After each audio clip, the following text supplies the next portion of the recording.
Bienvenidos a la serie de podcast de Team CBT México, en la que Victoria Chicurel y Silvina Bucci compartirán herramientas de terapia cognitivo-conductual TEAM, metodología creada por el Dr. David Burns, autor del bestseller Sentirse Bien.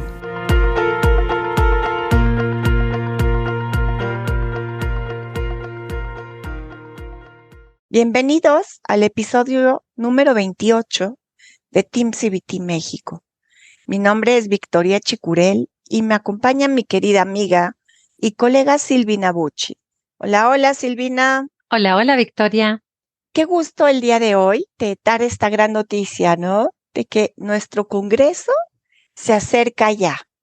Estamos muy próximos, ya podemos contar los días para que llegue la hora del congreso. Queremos invitarlos a todos, ya que será una experiencia única e inolvidable. Será el congreso en la Ciudad de México los días 6, 7, 8 y 9 de noviembre del año en curso y será en el Hotel Camino Real de Santa Fe. Vamos a tener grandes ponentes, 13 de alrededor del mundo, todos estarán presencial. Viene gente de Israel, de la India, de Inglaterra, de Estados Unidos, Canadá y México. Tendremos traducción simultánea, tendremos un coffee break de 8 horas continuas, en donde podrás tener acceso a refresco, cafecito, té, galletas, crudités, botanas. Va a estar bastante delicioso. Y lo mejor de todo es que tendremos la presencia del Dr. David Burns en vivo vía Zoom. Entonces Silvina nos va a contar cuáles serán las participaciones del Dr. Burns. Bueno, el Dr. Burns nos va a acompañar, como decía Victoria, en Zoom, en vivo, y va a estar hablando de los cómo y los por qué de Team CBT. Imagínense escuchar todo esto de boca del Dr. Burns directamente. Va a tener un segmento de preguntas y respuestas donde todas las personas que estén en el Congreso tendrán la oportunidad de hacerle las preguntas que quieran, las dudas que tengan directamente al Dr. Burns. Y también, qué importante, va a hacer un trabajo en vivo con uno de los participantes que esté en el Congreso. Este trabajo en vivo va a ser una sesión directamente, paso a paso, como si lo tuviera en consulta, y va a desarrollarse en vivo para que todos podamos aprender de él en ese momento. Así que va a ser, como decía Victoria, una experiencia extraordinaria. Entonces, como nos decía Silvina, eso va a ser súper emocionante porque podremos ser testigos de los resultados que obtiene el Dr. Burns en un lapso de 2 horas. También algo que es muy interesante es que es un congreso en donde tendremos mucho lo que es práctica. Entonces ustedes se van a aprender parte del modelo de Team CBT y lo van a estar practicando en ese momento para que terminando el congreso ustedes puedan empezar a ejercerlo con sus pacientes. Que además tendremos conferencias magistrales como ¿cuáles, Silvina? Como la conferencia de Donna Fish, que nos va a hablar de cómo se aplica Team CBT en trastornos de alimentación, en casos de personas con trastornos de alimentación, del doctor Marius Virga, que va a hablarnos de cómo aplicar Team CBT en pacientes con cáncer avanzado y el manejo del sufrimiento, las decepciones, la desesperanza en estos casos. Y también vamos a tener una ponencia especial sobre trauma. Ok, entonces, como pueden escuchar, es muy tentador. Pueden adquirir grandes herramientas para poder llevar a sus consultas y que tengan muchos beneficios sus pacientes. Y algo muy importante es que no solo sus pacientes saldrán beneficiados, sino cada uno de nosotros, porque este modelo es transformador. En cuanto al hotel, tendremos también 20% de descuento para los participantes del Congreso en el consumo de alimentos y una tarifa especial en las habitaciones para los que así lo requieran. Por otro lado, tenemos en este momento grandes promociones. Silvina, ¿les quieres contar? Tenemos la promoción 2x1 del 50% para cada uno de los participantes. Tenemos otra promoción que es del 15% más el 40% de descuento, que eso es para grupos de 3 o más personas. Y para quienes vengan visitándonos sin acompañante, entonces tienen un 40% de descuento. Son las 3 promociones que están vigentes. Pueden tomar la que más les acomode y solamente contactarnos, ya saben, al correo electrónico teamcbtmx@gmail.com. Pues con esta información los dejamos para que lo analicen y se animen, digan que sí. Les aseguramos que no se van a arrepentir. Y hoy vamos a empezar a hablar un tema también que es muy interesante, que son las creencias contraproducentes. Quizá ustedes estén preguntando ¿eso qué es? Bueno, las creencias contraproducentes vienen desde la cuna. ¿Qué quiere decir esto? Que desde antes de nacer ya estaban en nuestra familia. Entonces, esto se puede convertir en los lentes por los cuales nosotros miramos la vida, a través de los cuales miramos la vida. Esto es bien importante, conocer las creencias contraproducentes, porque finalmente no importa el evento, sino cómo lo miro, me va a hacer a generar ciertos pensamientos, y depende cómo lo percibo, es lo que me voy a decir a mí mismo. Y les recordamos que depende qué me digo a mí misma, me voy a generar una emoción. Puede ser ansiedad, puede ser depresión, culpa, enojo o felicidad, esperanza, alegría, ¿sí? Hay diferentes tipos de creencias contraproducentes. ¿Quisieras decirles algunas, Silvina? Sí, primero vamos a decirles el doctor Burns en cuáles casilleros lo puso, ¿no? Hizo un casillero que es de logros, otro de amor, otro de sumisión, otro de exigencia, de depresión, de ansiedad y otro que se llama otro. Y dentro de ellos, por ejemplo, vamos a empezar con el de logro, tenemos el perfeccionismo. El perfeccionismo que nos dice nunca debo fallar o cometer un error. El perfeccionismo percibido que dice la gente no me amará ni me aceptará si soy un ser humano imperfecto y vulnerable. Y dentro del logro también tenemos la adicción al logro. Mi valía depende de mis logros, inteligencia, talento, estatus, ingreso o apariencia. Como decía recién Victoria, el tema con las creencias contraproducentes es cómo yo percibo la vida, ¿no? Que la vida la veo a través de este lente que es la creencia que tengo, ¿no? A partir de cómo percibo esta situación, es cómo yo interpreto los hechos. Y esa interpretación va a hacer que yo tenga ciertos pensamientos y a partir de estos pensamientos es cómo yo voy a estar actuando en la vida, ¿no? Y pueden ser ejemplos tan simples como, yo siempre pongo el mismo ejemplo, que es si yo tengo la creencia que escuché en mi casa desde chiquitita de que al que madruga Dios lo ayuda, me voy a levantar siempre temprano porque voy a entender que bajo la visión que tenemos, en mi familia o la costumbre que yo tengo y lo que yo aprendí, al que madruga Dios lo ayuda. Y quizás tengo una amiga que siempre se despierta tarde porque en su casa la creencia era no por mucho madrugar se amanece más temprano, ¿no? Entonces vamos a actuar en consecuencia y nos vamos a hablar esa conversación interna que tenemos de acuerdo a la creencia que tenemos adquirida, como decía Victoria, desde chicos, ¿sí? Entonces, incluso pavadas como esa, el horario de levantarse también pueden ser parte de alguna creencia, ¿no, Victoria? Definitivo. Las creencias permean en todas las áreas de nuestra vida, como por ejemplo, también hay creencias acerca del amor, ¿no? La adicción a la aprobación. Entonces necesito la aprobación de todos para valer la pena. Y es un esfuerzo desgastador todo el tiempo tratar de conseguir la aprobación de todos. Adicción al amor es cuando no puedo sentirme feliz y realizado sin ser amado. Si no soy amado, entonces no vale la pena vivir la vida. ¿sí? Y finalmente podemos darnos cuenta que con que te ames a ti mismo y te acompañes a ti mismo, eso es suficiente para tener una actitud que entonces puedas compartir con otro. Y finalmente, en este departamento del amor, vamos a ver el miedo al rechazo, porque si me rechazas, la prueba de que hay algo malo en mí. Si estoy solo, estoy destinado a sentirme miserable e inútil. Y nos olvidamos que nunca estábamos solos, que siempre estamos con nosotros mismos. Es correcto. Y después tenemos el casillero de la sumisión, ¿no? Complacer a los demás. Siempre debo tratar de complacer a los demás, incluso si me siento miserable en el proceso.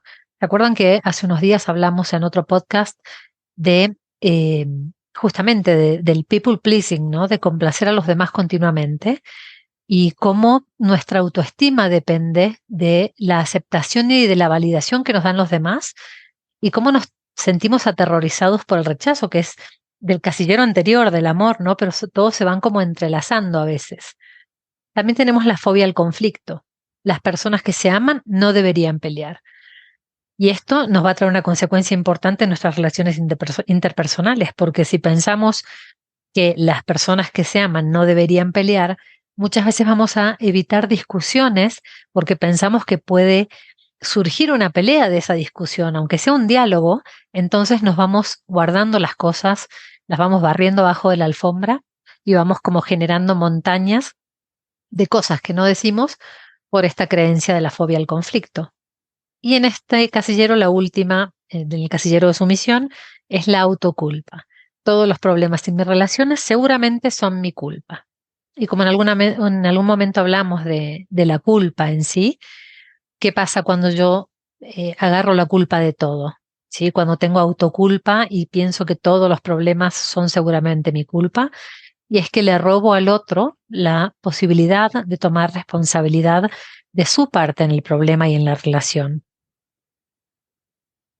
Ahora vamos a ver que sigue el departamento de la exigencia, donde empezamos por culpar a otro. Los problemas en mis relaciones pues son culpa de la otra persona. Es una manera que te pone en un lugar pues cómodo, ¿no? En donde no me tengo que esforzar por hacer un cambio porque es culpa del otro. Y además también me da el permiso de ser víctima y con todos los beneficios que esto contrae. No me fijo en el precio que pago por ser una víctima, sin embargo, me fijo en estos beneficios. También vamos a hablar del derecho. ¿Qué quiere decir esto? Que siempre debes tratarme de la manera que yo espero. Tengo derecho a ser tratada como yo quiero y tú tienes como obligación de hacerme feliz. Entonces, aquí también nos hacemos una máquina de frustración porque no hay manera que otra persona te haga feliz. La felicidad, perdón, es una elección. Entonces esperamos o creemos algo que no va a poder ser real. Y finalmente la verdad. Siempre me planto ante la postura de tengo razón y tú estás equivocado. Esto es realmente triste porque me parece que el precio que pagamos y lo que nos hiere esta postura es mucho mayor a los beneficios que nos da. Eso es correcto. Y pasamos al departamento, como dice Victoria, de la depresión. La desesperanza, mis problemas nunca podrán ser resueltos, nunca podré sentirme verdaderamente feliz o realizado. La inutilidad o inferioridad, soy básicamente inútil, defectuoso e inferior a los demás. Imagínense pensar que las cosas no van a cambiar y que soy inferior e inútil, ¿no? Por supuesto que me va a traer emociones de depresión. Si toda mi valía como ser humano la voy a poner en lo que va a pasar en el futuro, en mi inferioridad, en mi valor, va a estar en eso, entonces, por supuesto que estoy destinado a sentirme triste y deprimido, ¿no? Me queda clarísimo que así es. Y luego vayamos a qué pasa con las creencias que están en el departamento de la ansiedad, ¿sí? Aquí vamos a ver que hay el perfeccionismo emocional. ¿Qué quiere decir eso? Que siempre debo de sentirme feliz, confiado y en control. Y no hay manera, nadie puede sentirse de esta manera todo el tiempo. La fobia a la ira. ¿Qué es? Que la ira es peligrosa y se debe de evitar a toda costa. La ira es una emoción y como tal, cualquier ser humano, para ser un ser humano completo, también siente ira. La ira no es el problema es el manejo que le damos a la ira. Está lo que es la emotofobia, que nunca debo de sentirme triste, ansioso o inadecuado, celoso, vulnerable. Debo de esconder mis sentimientos debajo de la alfombra y no molestar a nadie. Entonces me convierto en una olla express que en cualquier momento puedo explotar y esa explosión va a ser totalmente incomprendida porque seguramente va a ser en el lugar no apropiado, con la persona no indicada y de la manera no correcta. Y bueno, tenemos la falacia generalizada o que las personas vamos a creer que son clones. En nuestra mente todos creemos que son iguales. Y eso estarán de acuerdo que no es posible. Cada ser es único e irrepetible, como todas las personas van a ser iguales. Entonces ahí hay una gran mentira que nos estamos creyendo. Y todos pensamos que piensan igual. Claro que no. Y si alguien me menosprecia en algún momento, entonces pienso que pronto todos me van a menospreciar. Y esta sensación de ser menospreciado por todos puede llegar realmente a generar un sufrimiento y un pánico muy grande. Y bueno, al final no ganamos nada creyendo estos pensamientos que nos traen estas creencias. Y vamos a ver la falacia del proyector. Esto es hablar con la gente que se siente como tener que actuar todo el tiempo bajo un foco brillante.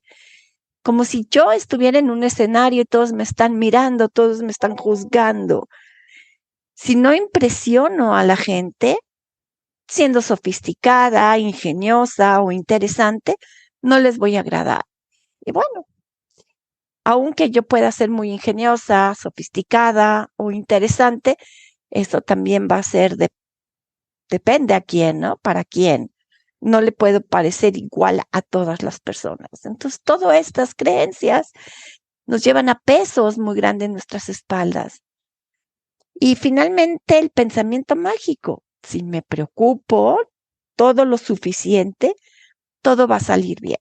Entonces, por ahí hay un dicho que dice, no te preocupes, ocúpate. Me encanta.